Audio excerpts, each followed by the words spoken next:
We stand upon the precipice of change. War and death approach. You cannot evade it. You cannot deceive it. Claim your destiny, or be claimed by it. Hey there, ladies and gentlemen, welcome to another Level 10 Reviews video. Today I'm going to be reviewing the game Dragon Age 2 by BioWare. I will be telling you about the different aspects of the game, such as storyline, combat, voice acting, and more, and I will tell you if the game is worth buying. So without further ado, let's get straight into it. Now, I'm going to start out with the storyline. The storyline, it takes place over a span of about 10 years, and it starts off in the middle of the first game, and you play as a character named Hawk. You're trying to escape the Blight, and eventually you get to a city called Kirkwall, and Kirkwall is where the majority of the game takes place.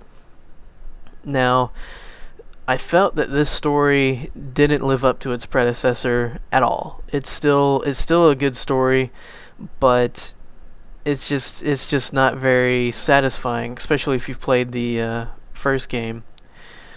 Now, granted, BioWare did have kind of a short amount of time to develop and get this game out there because EOA put a pretty strict deadline on them. I think that BioWare probably had a year and a half to make this game. So, I mean, it's understandable why it's getting a bunch of bad reviews out there. But honestly, I think it's a good game overall. I think the biggest improvement they made was with combat, and so let's jump right into that, shall we? Alright, now the best thing about combat in this game is you can kind of choose your play style, especially if you're playing on PC. You can choose to play as a more action-oriented fast pace, or you can choose to pause the game constantly and play more tactically, more kind of RPG-like, which is what I end up doing a lot if you watch my other videos. But in this game you play as one of three classes: a warrior, a mage, or a rogue. The warrior, you can spec him into two-handed swords to where he'll deal a ton of damage, or a sword and shield to tank and protect his allies. A mage obviously can use different kinds of magics to deal damage to the enemy, or he can spec into a healing kind of class, or he can be a kind of like buff up his allies or debuff enemies. And the rogue is the most fast-paced class of them all. You can dual wield daggers and go in with your melee, attacking extremely fast, or you can play as kind of like an archer kind of character and strike from a distance, which you'll see gameplay of that if you watch my other videos. Now, the combat overall is pretty satisfying, and I would say it's the biggest improvement over the first game. Alright, now I'm going to cover voice acting, graphics, and overall sound quality in one go here.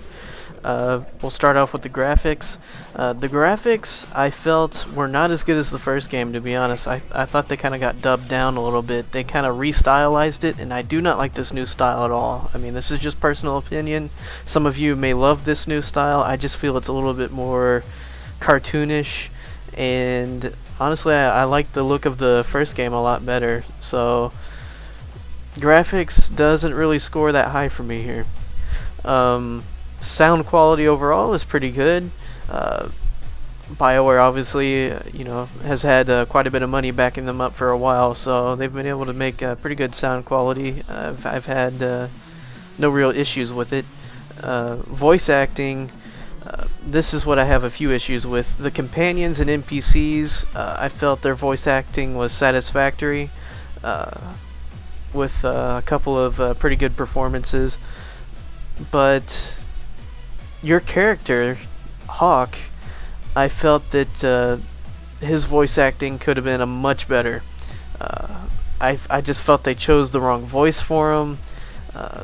I think the sound quality on his voice wasn't as good as some of the other companions, and I felt that they could have done his lines a lot better than what they were.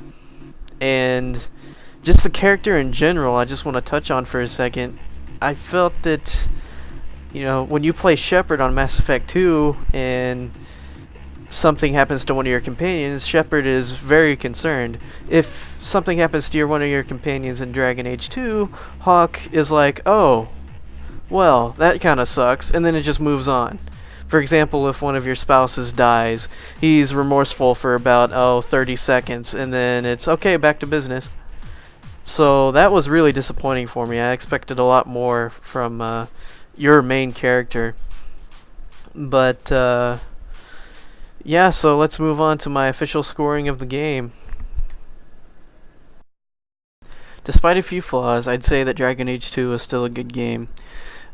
BioWare did an exceptional job with the limited time that they had to get this game out there to the public. I am hoping that the third game will be much better, and I'm afraid I have to say that this game does not at all live up to its predecessor. Like I said, it's still a good game, and it's still worth buying, but it is not worth the $60 price tag. I would highly recommend waiting until it's anywhere from $20 to $30 before you go pick this game up. And it is also entirely possible to beat this game in about a day. The first time I got it, I beat it in a day on a mage character. Now granted, I was blazing through it. I was doing hardly any side quests, and I beat it in about 19 hours, and I played almost non-stop. And I have to say that the ending, it leave me wanting more, but it's in a bad way. The ending just disappointed me. The whole game kind of disappointed me, but from a gamer's standpoint, I'd still say it's a good game. It didn't live up to its predecessor. That's why it's pretty disappointing to me and many other people. But overall, I'm going to give this game a 7 out of 10.